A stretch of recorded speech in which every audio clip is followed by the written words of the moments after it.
Good morning, hello, and welcome back again with you guys for another show, for another episode of our Raw Reaction series, the Arsenal Transfer Show, 8 a.m. UK time every single day to keep you guys up to date with what's been going on in the world of Arsenal transfers. And it is a very, very good day. Finally, seeing the news that I know that you've all probably seen by now. And if you haven't, where have you been? Of course, we're going to be talking about the latest regarding Ben White and a lot of the other Arsenal transfers as well. Good morning to the chat box. Good to see you guys joining me once again and making this part of your morning routine. Fantastic stuff.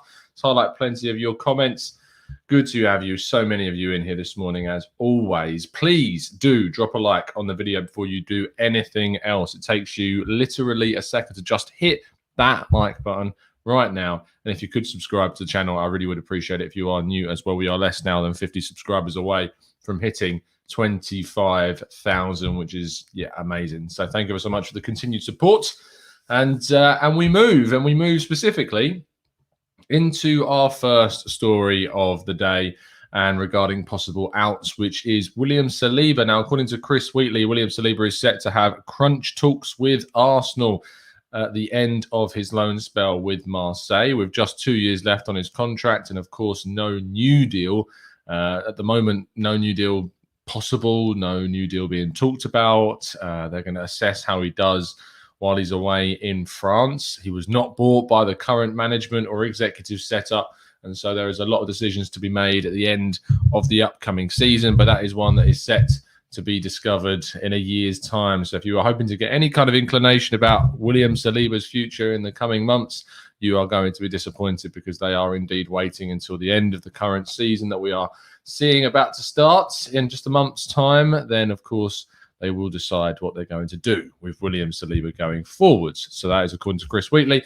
We then move on to Reiss Nelson, who James Benge reported yesterday that 3 clubs, including Brentford, Brighton and Crystal Palace, are all interested in taking Reiss Nelson from Arsenal. Whether or not that is going to be for a significant fee is yet to be seen, and whether or not that is for a permanent or a loan deal is still yet to be decided as well. But the interest in some of Arsenal's more fringe players is certainly increasing, not just with Nelson, but with the likes of Nketiah, the likes of Ainsley Maitland-Niles. It's all these double-barreled names. Maitland-Niles as well. So Nelson, AMN and Nketiah all being linked with a move away, but specifically Reiss Nelson in regards to Crystal Palace, Brighton and Brentford is a target of all of those teams. Moving then to Hector Bellerin. Again, we've talked about this a lot. In regards to a specific figure, it has been revealed by Italian media that Arsenal are wanting £15 million for Hector Bellerin, and specifically want to see him go on a permanent deal. They are not interested in any kind of loan situation unless there is an obligation for the buying club to get in that one. It's information that pretty much we know already, but the information was continued to be reported yesterday. And so we see it reborn here. And I think one of the things we have to say, and we did a show yesterday where we talked about the top 10, or my kind of 10 right backs that you could replace Hector Bellerin with. I hope you tuned in for that. If you haven't already, it is the last couple of videos on the channel. So please make sure you do go and check that one out. But in regards to Hector Bellerin, it does look like he will be going fairly soon, as long as a team come in with a £15 million that they want for the player. Moving then to the possible ins, and we start off with Houssem Aouar. Reports coming out yesterday that Arsenal and Spurs have inquired about the player, and even on a Spurs thread have supposedly offered Lyon a swap deal involving Tanguy Ndombele, the other French midfielder they signed, of course, from Lyon. It's not worked out too well, pretty much because they've misused Ndombele ever since buying him, not really knowing what his best position is and not using him in the correct way, not using him regularly enough, and arguably a better player than Houssem Aouar as well. And yet, for some reason, they are willing to offer him in some kind of part exchange for Aouar. Arsenal aren't looking at doing that. They would be looking to bring him in for a fee if it indeed does happen. As I've said before, I would be very surprised if it does happen and Arsenal do end up getting Aouar. But that's the latest, is that Arsenal and Spurs both are interested in getting this player. And Spurs have offered a crazy swap deal, which I just I just can't quite believe if that is actually true and if there is truth to it. Thank you so much, Rich Cosford, for joining up as a member. Really appreciate the support, mate, as always. And you can, of course, join our Discord server with the link in our community tab as well.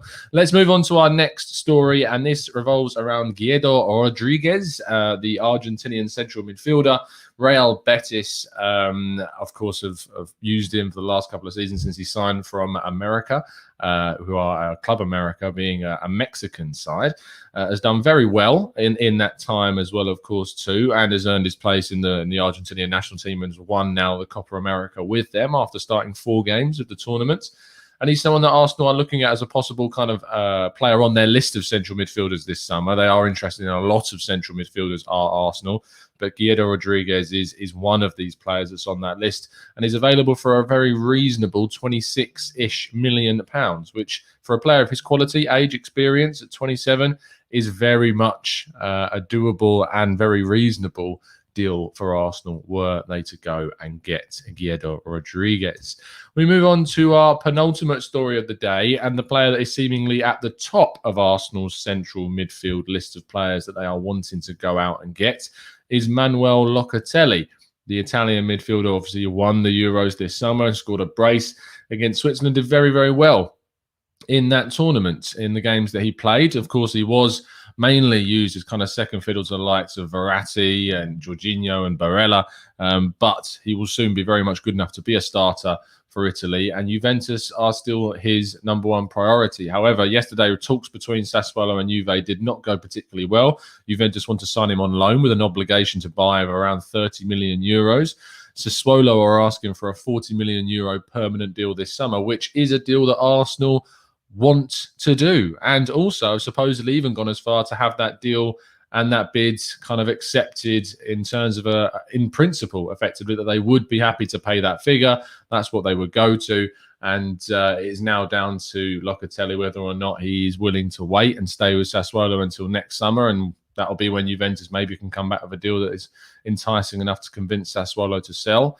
But if not, then Arsenal do have an opportunity to bring this guy in. I still think it's a very, very unlikely deal to take place, and I'd be very surprised if it was to happen because of his want and a very clear preference to move to Juventus. And there is a question, of course, of saying should we buy players effectively that are or aren't having Arsenal as their number one target and the club that they want to move to. And if they don't get their number one choice, are they going to give that same commitment? You would hope that they would, because they're professionals and they're top class athletes. But at the same time, would you, if you were trying to go to one place and you ended up not getting your first choice, would you act in the same way? It's a psychological thing that needs to be discussed and debated for sure. But Locatelli, Arsenal have offered enough supposedly to secure that deal from Sassuolo, and a bid would be accepted. However, the problem is that he prefers Juventus, but the Juventus are not willing to offer the amount of money that Sassuolo and Arsenal are willing to agree upon. So one to watch over the coming days and weeks. And we move on to the final story of the day and the biggest story of the day. It broke yesterday evening thanks to both The Sun and David Ornstein, who revealed the information that Arsenal have finally agreed a deal to bring Ben White to Arsenal. The Brighton centre-back will join for a figure of at least £50 million guaranteed to the South Coast club, which is an excellent deal for them considering they've already got enough centre-backs to cover the loss of Ben White. They've already started to reinvest the money that they've brought in terms of Enoch and Wepu. They're interested in Mark Cucurella. They're doing some really good business, Brighton. You can expect them to be a decent force next season should that trend of incomings continue for them. But in regards to Arsenal, 23-year-old centre-back, homegrown, England international, really great bit of business for Arsenal in terms of that area. So much potential as well, and already a Premier League level player easily. And I think he's going to surprise a lot of people next season when he does come in eventually. Supposedly, the medical will take place around the 26th of July when he returns from holiday. So you can see him announced in just over a week's time is what we're expecting to take place. If they manage to get it announced sooner than that, It wouldn't be a surprise, massively so, because it does happen, but he is supposedly on holiday, and so therefore it would make more sense for him to complete that medical and become official in just over a week's time when he does return on the 26th of July. But some fantastic news regarding Ben White. It basically now means that Arsenal have sorted their backup left back, their backup centre midfielder in Sambi Lokonga, and now, of course, their starting main centre back for the next 5 years at least. And that is a good investment. And that is what you pay for centre backs that are English, that are in the Premier League, of that age, of that quality. That's just what you pay. So it's not a case of thinking that's not his market value or we're paying over the odds. We're not. That's his value. That's what he's worth. And it's a very good deal for Arsenal at the end of the day. Z-Tails, thank you ever so much for joining up as a member. I'm sure that you'll be welcomed by all of the members in the chat box as well. And if you have indeed become an expert member or a TGT ambassador, then you can join up with our Discord server and join the 24/7 chat that goes on in there as well. We move on to the final part of today's show, of course, which is when we finish the news. We get your thoughts and your feelings in the chat box and answer as many of your questions as feasibly possible. So please do put your questions into the chat box, and we're going to go for as many as we can. Peebo says, "Hi Tom, do you think Bissouma will actually come to Arsenal?" I mean, Peebo, if it was down to me and to say you're asking me to put money on this happening, I'm not confident about it at all. I think Arsenal are targeting the likes of Locatelli first. They see players like Guido Rodriguez and Ruben Neves above Bissouma in their list of possible targets. So I wouldn't get your hopes up about Bissouma coming in whatsoever.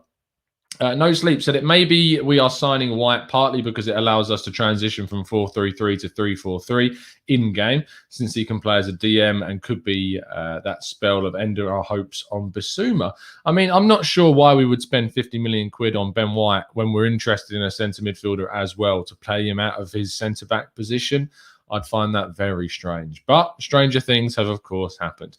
Abhinav says, looks like Arsenal have a plan in place. They didn't go all in for Buendia, but they are willing to spend 40 million on Locatelli and 50 million on White. It does seem to be that Arsenal aren't willing to necessarily go over and above what their valuation is of players, and they're clearly willing to go what Brighton want to get for Ben White.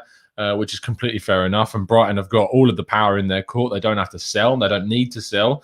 And so, therefore, they were always going to ask for a big, big fee for Ben White, and they've got that this summer. Window shopping. It is, of course, reminding me that today is Arsenal versus Rangers. Now, I won't be doing a watch-along, unfortunately. Apologies, guys. But I will be doing a Raw reaction show immediately on the full-time whistle. So if you would like to head over to the TGT channel when the game does finish, then you'll be able to join the discussion after the game as we talk about the performances of the players that we've seen. Hopefully, we're going to see Nuno Tavares, our new Portuguese left-back, play a few minutes as well and see how effective he is. And hopefully, it's a much more positive result than the result that we saw against Hibernian last Tuesday. So fingers crossed for all of that. Amabieta was also brilliant under Bielsa, yet useless at Borough. White has spent playing in the freedom of a back three, limited spells as a DM2, Bielsa factor yet again. I mean, he's been good for Brighton as well, not just under Bielsa. And his two loan spells before that, whilst in the lower league, have allowed him to develop and improve. He also was excellent in his England debut when he played ahead of the European Championships as well and stood out to not only the England team, but the coach and to a lot of the players in the squad who could not speak highly enough of Ben White during training. So if you need any more kind of justification, you just need to go and ask a lot of the England players how they saw Ben White during training throughout that time. Score prediction, Michael, I'm going to go for a 2-1 win. Going to leave it cagey. Not going to get too arrogant about this one after what we saw on Tuesday. The squad's available, but fingers crossed we can see a better performance this time around. Rich Cosvid, who is our brand new member, says, not a fan of all these loans with obligations to buy if clauses are met. Didn't that backfire on us with Napoli, where they just didn't play Ospina short of one game? Need to get in that cold hard cash. At times, it depends on kind of what. It depends on kind of the situation in which we find the club in with a player that is going to definitely play a certain amount of games. Like Guendouzi, Mavropanos, they look like they're going with the obligations kind of inserted into those options, and they're very easy to achieve.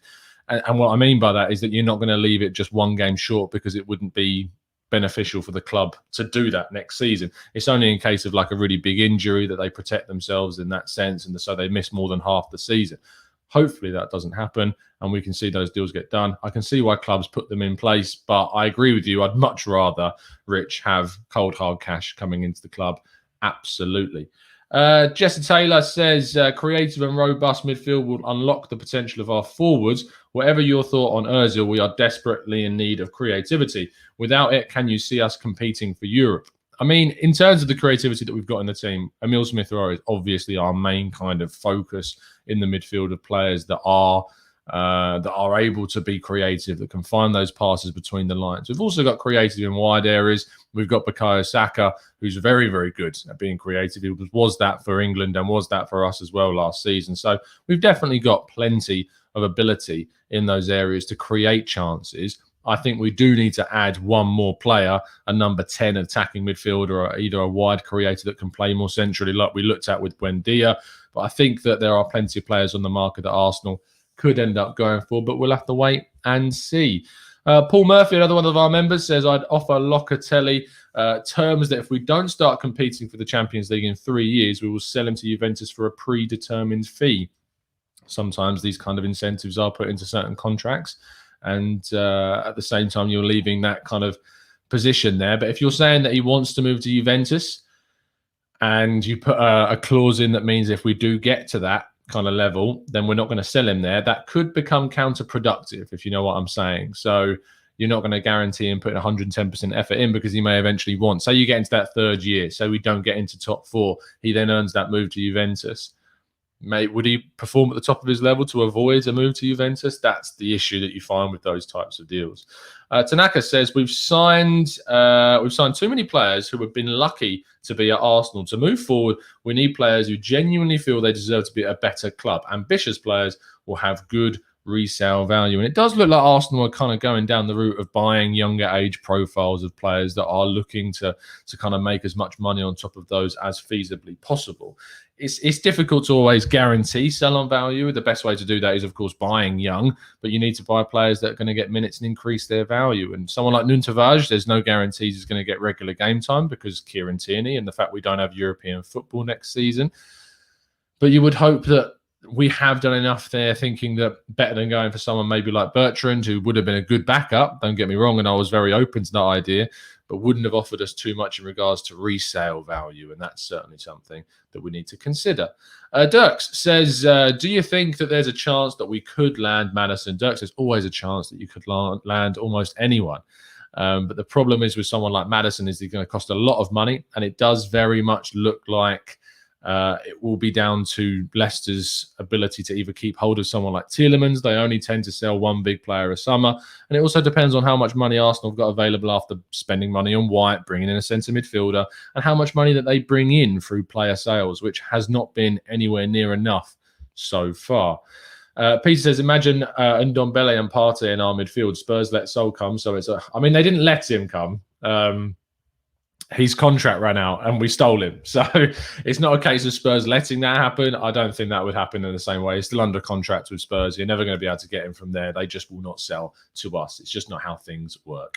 Rich says, do you think it's worth giving Torreira a chance again to play with Partey, or do you think his confidence is certainly gone? I was surprised Arteta didn't give him a proper chance to see if it would work. Well, the thing about Lucas Torreira is that obviously he's gone through a very traumatic period. He's not seemed keen to remain in England and was very much more open to a move to Italy. But we've not seen any real links with Torreira of late. We've obviously seen things at the start of the window to Fiorentina and then Lazio, but more recently we've not seen those come forward. Now, the Copa America has just finished and he is obviously on holiday, so maybe that's got something to do with it. But I am concerned that we're not seeing enough links, and maybe the club are keeping hold of him until they secure a central midfield signing or until Granit Xhaka leaves, just to kind of give themselves that little bit of insurance before they move on to bringing in kind of one of their main targets.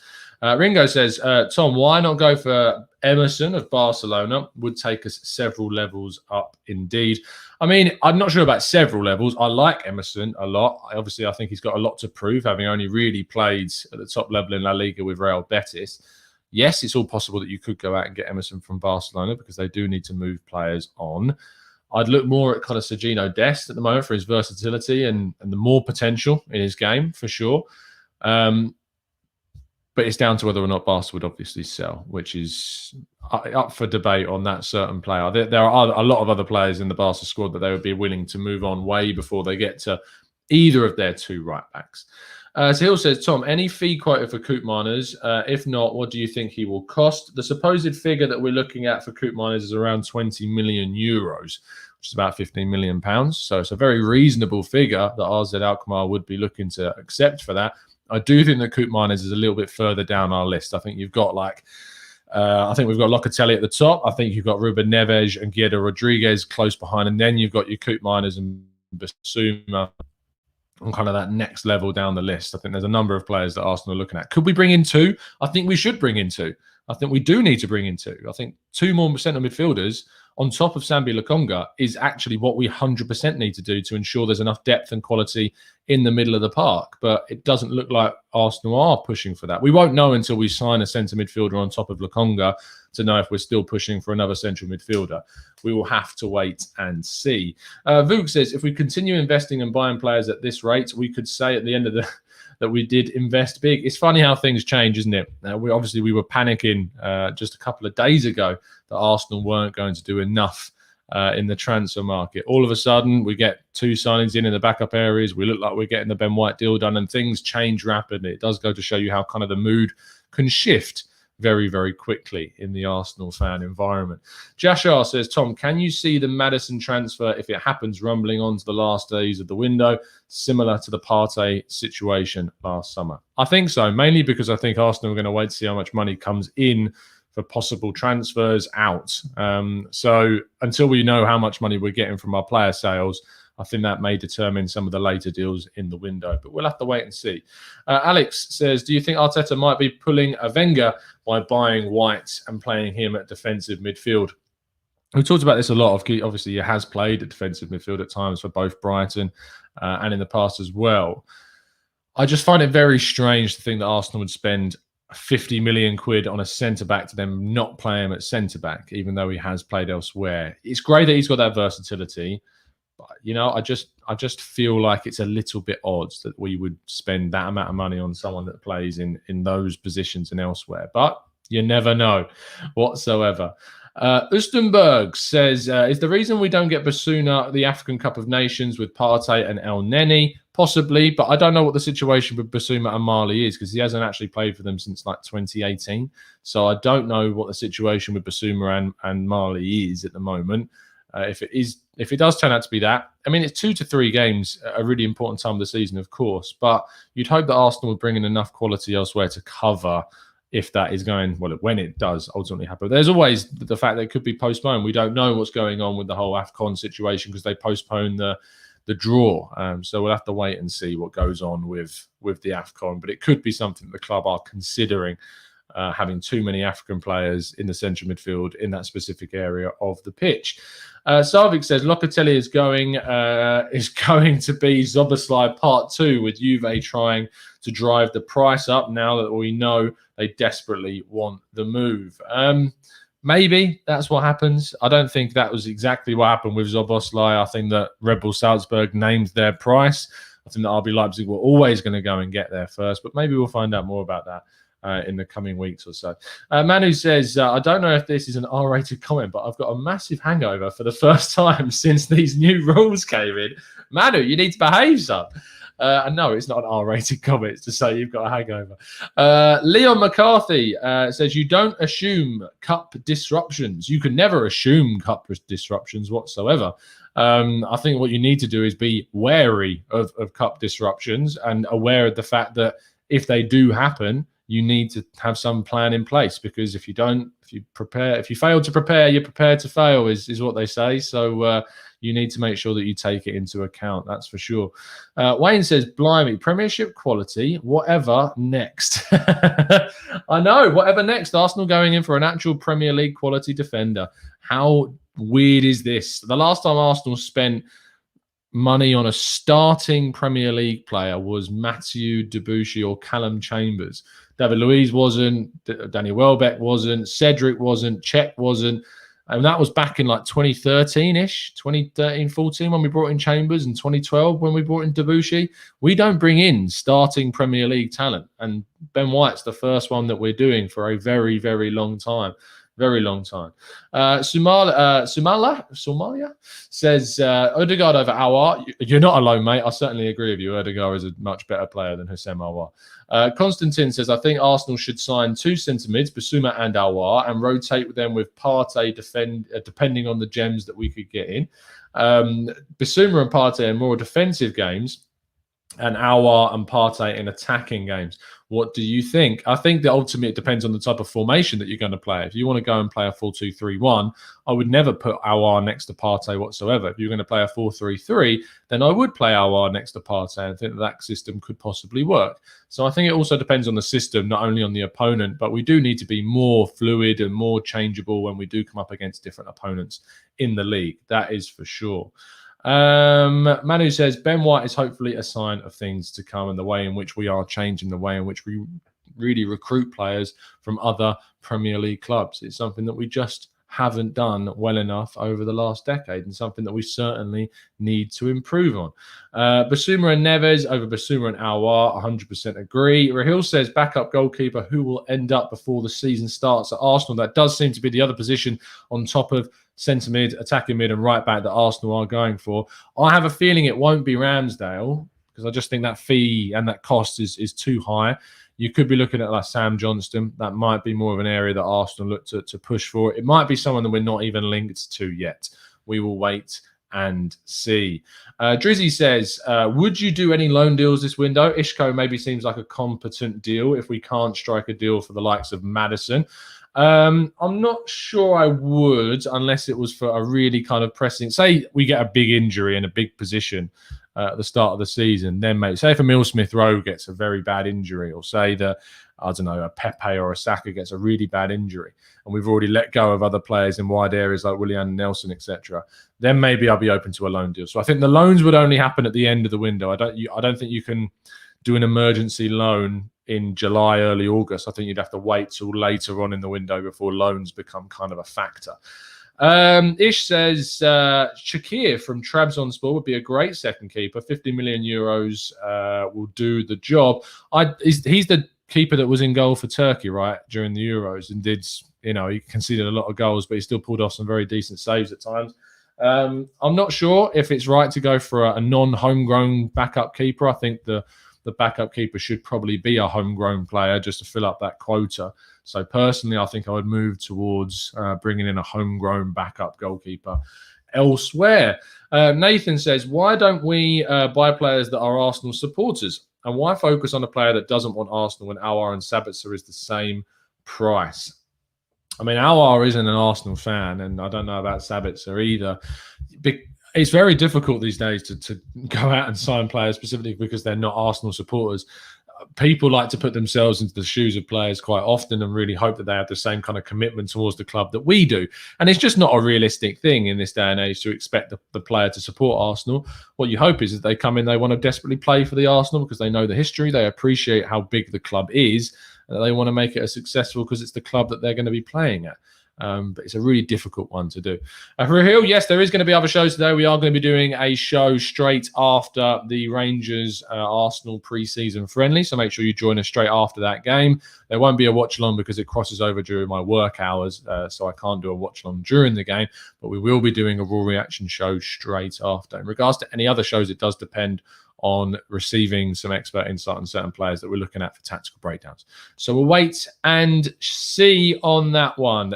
Peter Jambo says, Tom, do you think that Arteta is buying players that can play in multiple positions so that he can change systems easily during games? I mean, Arteta has shown to be a very changeable, fluid type of coach with the formations that he's deployed during the season and the way that we play during games. So I absolutely believe that he wants to sign players that would be more fluid in motion and be able to change their position in games. 100%, Peter. I think you've hit the nail on the head. Anyway, we're going to wrap things up there, guys. Thank you ever so much for tuning in. I hope you have an amazing weekend, and fingers crossed the Arsenal can bring home a victory for once in pre-season. Would be nice, wouldn't it? I will be back, as I said already, straight after that game. Please make sure you drop a like on today's video and subscribe to the channel. It takes you no time at all to just click that little thumbs up button. So please, please, please show your support for the channel by doing that. And if you are new, please do subscribe, because we are, of course, just under 50 subs away from hitting 25,000. Thank you ever so much for tuning in. I'll see you a little bit later on today. It's been an absolute pleasure as always. And as always, up the Arsenal.